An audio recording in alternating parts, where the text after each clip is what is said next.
Assalamualaikum warahmatullahi wabarakatuh. Kami dari kelompok 8 yang beranggotakan Khamsatul Khairiyah dengan NPM 2051020241, Yeni Trinovianti dengan NPM 2051020243, dan Kiki Aining Tias dengan NPM 2051020244. Di video kali ini kami akan membahas seputar zakat yang meliputi harta yang dizakati, zakat profesi, dan mustahik. Baiklah, materi yang pertama akan disampaikan oleh Yeni Trinovianti. Akan menjelaskan mengenai harta yang wajib dizakati. Dalam ilmu fikih Islam, harta yang wajib dizakati atau dikeluarkan terbagi menjadi beberapa kategori. Yang pertama yaitu zakat perdagangan.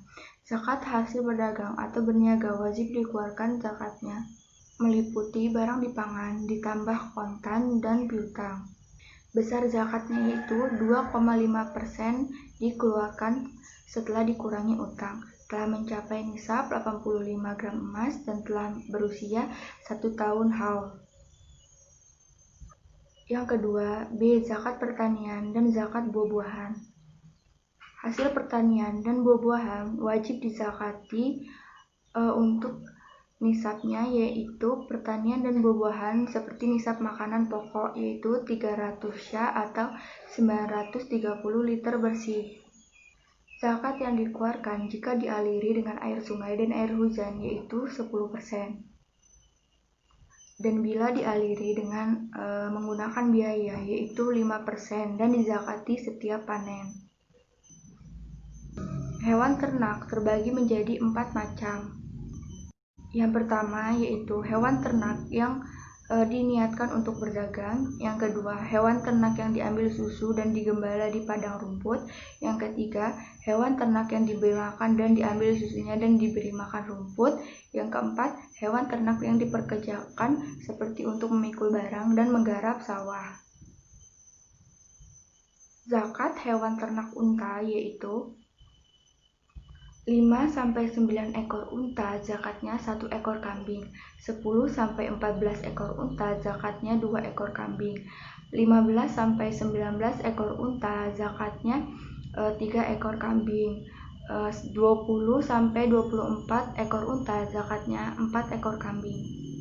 Zakat hewan ternak sapi atau kerbau yaitu 30-39 ekor kerbau atau sapi zakatnya 1 ekor sapi jantan berusia 1 tahun, 40-59 ekor sapi atau kerbau zakatnya 2 ekor anak sapi betina usia 2 tahun, 60-69 ekor sapi atau kerbau zakatnya 2 ekor anak sapi jantan, 70-79 ekor sapi atau kerbau zakatnya 2 ekor anak sapi betina usia 2 tahun ditambah 1 ekor anak sapi jantan berusia 1 tahun dan seterusnya. Yang ketiga yaitu zakat hewan ternak atau kambing atau domba.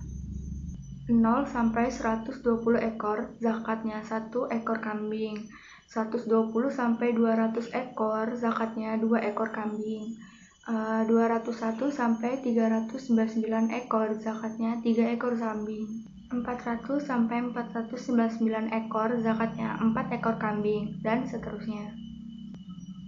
Yang keempat yaitu zakat rikas.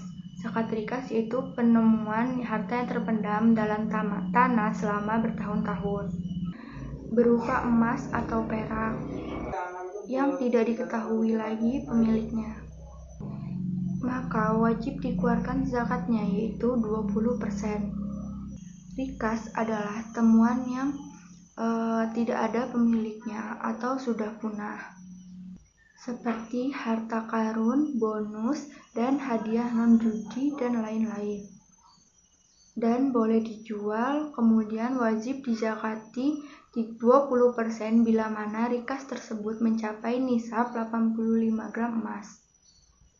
Yang kelima yaitu zakat profesi. Zakat yang dikeluarkan dari penghasilan profesi jika sudah mencapai nilai tertentu. Profesi yang dimaksud yaitu mencakup pegawai negeri atau swasta. Seseorang pegawai yang berpenghasilan setara dengan 520 kg beras, wajib mengeluarkan zakatnya sebesar 2,5%. Yang keenam yaitu zakat investasi. Zakat investasi dikenakan terhadap harta yang diperoleh dari hasil investasi. Contohnya, bangunan atau kendaraan yang disewakan. Zakat investasi dikeluarkan saat menghasilkan. Setara, modal tidak dikenakan zakat. Zakat yang dikeluarkan yaitu 5% untuk penghasilan kotor dan 10% untuk penghasilan bersih. Yang ketujuh yaitu zakat tabungan. Setiap muslim yang memiliki uang dan telah disimpan terhitung mencapai 1 tahun dan nilainya sebesar 85 gram emas wajib mengeluarkan zakat sebesar 2,5%. Yang ke-8 yaitu zakat emas atau perak. Setiap muslim yang memiliki simpanan emas dan perak selama 1 tahun dan nilai minimalnya mencapai 85 gram wajib mengeluarkan zakat sebesar 25%. Pengertian zakat profesi. Zakat profesi adalah zakat yang dikeluarkan dari hasil apa yang diperoleh dari pekerjaan dan profesinya. Misalnya, pekerjaan yang menghasilkan uang, baik itu pekerjaan yang dikerjakan sendiri tanpa tergantung dengan orang lain, berkat kecekatan tangan ataupun otak profesional, maupun pekerjaan yang dikerjakan seseorang untuk pihak lain, baik pemerintah, perusahaan, maupun perorangan dengan memperoleh uang yang diberi, upah yang diberikan dengan tangan, otak, ataupun keduanya. Yang demikian itu apabila sudah mencapai nisabnya dan haulnya pendapatan yang ia hasilkan harus dikeluarkan zakatnya. Zakat profesi termasuk salah satu jenis zakat mal yang hukumnya wajib dikeluarkan oleh umat Islam yang mampu dan memenuhi syarat. Zakat profesi atau penghasilan ini mempunyai dasar hukum yang kuat, yaitu dalam Al-Quran surat Al-Baqarah ayat 267 dan surat At-Taubat ayat 103. Dalam kedua ayat tersebut dijelaskan bahwa harta yang dimiliki oleh seorang mukmin harus disucikan dengan mengeluarkan zakat. Yang kedua, sejarah zakat profesi. Zakat profesi merupakan salah satu hukum Islam. Al-Quran dan Al-Sunnah tidak memuat aturan hukum yang tegas mengenai zakat profesi ini. Begitu juga ulama mujtahid seperti Abu Hanifah, Malik, Syafi'i, dan Ahmad ibnu Hambal tidak pula memuat dalam kitab-kitab mereka mengenai zakat profesi ini. Hal ini disebabkan oleh terbatasnya jenis-jenis usaha atau pekerjaan masyarakat pada masa Nabi dan Imam Mujtahid. Zakat profesi adalah masalah baru, tidak pernah ada dalam sepanjang sejarah Islam sejak masa Rasulullah SAW hingga tahun 60-an akhir pada abad ke-20 yang lalu. Ketika mulai muncul gagasan zakat profesi ini, penggagas zakat profesi adalah Syekh Yusuf Qaradawi dalam kitabnya Fiqih Az-Zakah yang cetakan pertamanya terbit tahun 1969. Namun, nampaknya Yusuf Qaradawi dalam hal ini mendapat pengaruh dari dua ulama lainnya, yaitu Syekh Abdul Wahab Khalaf dan Syekh Abu Zahra. Kajian dan praktik zakat profesi mulai marak di Indonesia kira-kira sejak tahun 90-an, akhir dan awal tahun 2000-an. Khususnya setelah kitab Yusuf Qaradawi tersebut diterjemahkan ke dalam bahasa Indonesia oleh Didin Hafiduddin dengan judul Fiqih Zakat yang terbit tahun 1999. Sejak saat itu, zakat profesi mulai banyak diterapkan oleh lembaga pengelola zakat di Indonesia, baik BAZ, Badan Amil Zakat, milik pemerintah, baik BASDA atau BASDA atau Basnas maupun LAS, lembaga amil zakat milik swasta seperti PKPU, Dompet Duafa, dan sebagainya. Selanjutnya, profesi yang dizakati. Zakat wajib dipungut dari gaji atau semacamnya sebulan dari 12 bulan karena ketentuan wajib zakat adalah cukup nisab penuh pada awal tahun atau akhir tahun. pendapat guru-guru besar tentang hasil penghasilan dan profesi dan pendapatan dari gaji atau lain-lainnya, yaitu kekayaan yang diperoleh seseorang muslim melalui bentuk usaha baru yang sesuai dengan syariat agama. Jadi pandangan fikih tentang bentuk penghasilan itu adalah bahwa ia adalah harta penghasilan. Selanjutnya, hukum zakat profesi. Kewajiban berzakat ini berdasarkan keumuman kandungan makna Al-Quran, surah At-Taubah ayat 103 dan surat Al-Baqarah ayat 267. Bersifat umum dan hadis-hadis yang bersifat umum pula, baik keumumannya menyangkut materi hasil usaha, apakah yang diperoleh dari perdagangan, investasi modal, honorarium, gaji, dan sebagainya, atau keumumannya dari segi waktu yang tidak membatasi harus sudah 1 tahun pemilikan harta untuk menetapkan teknis penerapan ketentuan zakat profesi mulai dari nisab, kadar, dan waktunya menggunakan dalil qiyas. Analogik reasoning, sudah barang tentu menggunakan dengan sebagai dalil syar'i harus memenuhi syarat dan rukunnya agar menemukan hukum ijtihadi yang aktual dan proporsional. Di samping itu juga berdasarkan pada tujuan disyariatkannya zakat seperti untuk membersihkan dan mengembangkan harta serta menolong para mustahik. Selanjutnya, nisab zakat profesi. Nisab merupakan batas minimal atau jumlah minimal harta yang dikenai kewajiban zakat. Karena zakat profesi ini tergolong baru, nisabnya pun mesti dikembalikan, dikiaskan kepada nisab zakat-zakat yang lain yang sudah ada ketentuan hukumnya. Zakat yang dikeluarkan dari penghasilan profesi jika sudah mencapai nilai tertentu, nisab profesi yang dimaksud mencakup profesi pegawai negeri atau swasta. Seorang pegawai dengan penghasilan minimal setara 520 kg beras wajib mengeluarkan zakatnya sebesar 2,5%. Selanjutnya, syarat sah zakat profesi. Syarat sah zakat profesi ada 4, yaitu yang pertama, harta dikuasai penuh.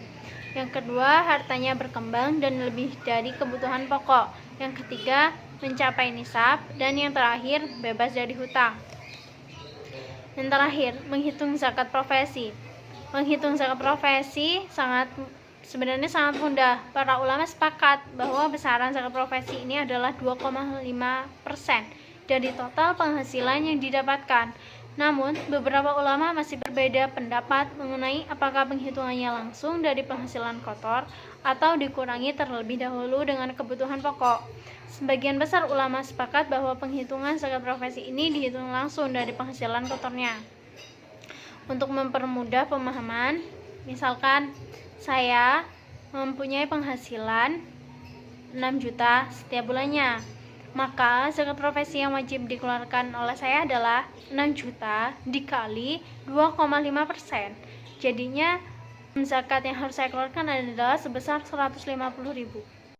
Selanjutnya, mustahik. Mustahik adalah istilah atau sebutan bagi orang-orang yang berhak menerima zakat. Zakat sendiri merupakan ibadah yang dilakukan dengan tujuan untuk menyucikan diri, membersihkan harta, dan berbagi kepada orang yang membutuhkan.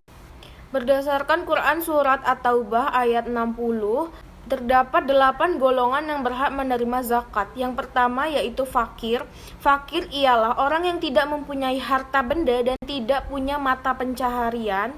Hal tersebut terjadi secara terus-menerus dalam beberapa saat, baik ia meminta-minta maupun tidak.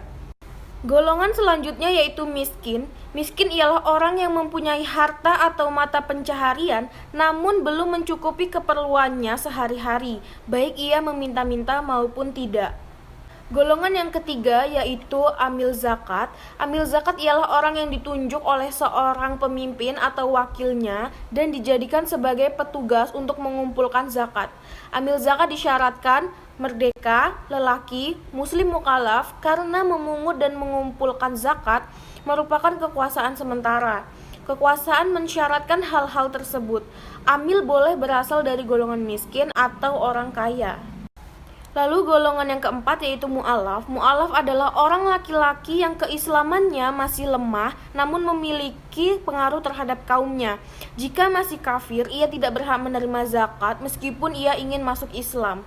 Golongan yang kelima yaitu budak. Budak yaitu seorang muslim yang menjadi budak lalu dibeli dari harta zakat dan dibebaskan di jalan Allah, atau seorang budak muslim yang ingin memerdekakan dirinya lalu diberi dari harta zakat agar menjadi orang-orang yang merdeka.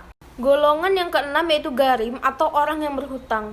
Garim adalah orang yang memiliki hutang terdesak, mencari hutangan untuk kebutuhan-kebutuhan pribadi ataupun karena kebutuhan-kebutuhan sosial maupun agama. Golongan yang ketujuh yaitu fisabilillah. Fisabilillah adalah amalan yang dapat menyampaikan kepada keridhaan Allah dan syurganya, terkhusus dengan jihad untuk meningkatkan agama Allah. Maka orang yang ikut berperang di jalan Allah diberi zakat meskipun orang kaya. Lalu golongan yang terakhir atau golongan yang kedelapan adalah Ibnu Sabil. Ibnu Sabil sendiri ini adalah muslim yang bepergian yang memerlukan uang untuk bekal perjalanannya, maka berhak mendapatkan bantuan zakat sesuai dengan kebutuhan biaya imigrasinya. Jika terdapat golongan orang-orang yang berhak menerima harta zakat, maka ada pula orang-orang yang tidak berhak atau haram menerima harta zakat. Menurut Hasbi, golongan atau orang-orang yang tidak sah atau haram menerima harta zakat yaitu yang pertama, orang-orang kafir dan orang-orang mulhid. Yang kedua, Bani Hashim. Yang ketiga, bapak-bapak dan anak-anak dari pemberi zakat. Yang keempat, istri si pemilik harta. Demikianlah video presentasi dari kelompok 8. Apabila terdapat kesalahan atau kekurangan, mohon untuk dimaklumi. Kami akhiri. Wassalamualaikum warahmatullahi wabarakatuh.